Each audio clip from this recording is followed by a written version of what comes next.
On 9th April 1940, Germany invaded Denmark. The fighting lasted only about 6 hours before the Denmark surrendered. But what happened to the country after that?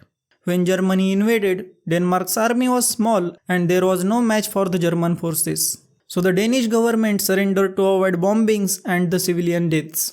Denmark was now occupied by Germany, but unlike other countries, Denmark allowed to keep its king, its government and also its police, at least in the beginning.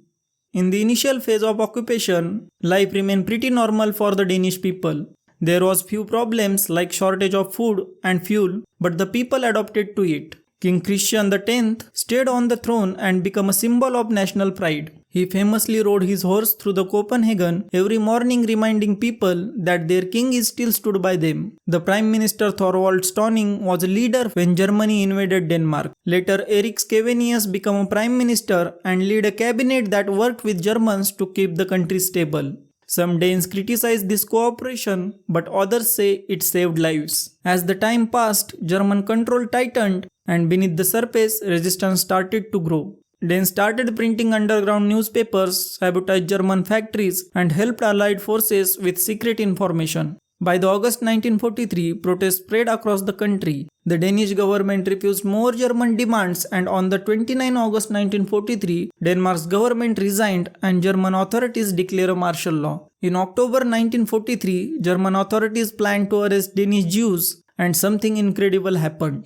A German diplomat, George Ferdinand Duckwitz, secretly warned Danish officials, and within days, fishermen and families across Denmark helped more than 7,000 Jews to escape Denmark by the boat to the neutral Sweden. It was one of the most successful rescues in all of the World War II.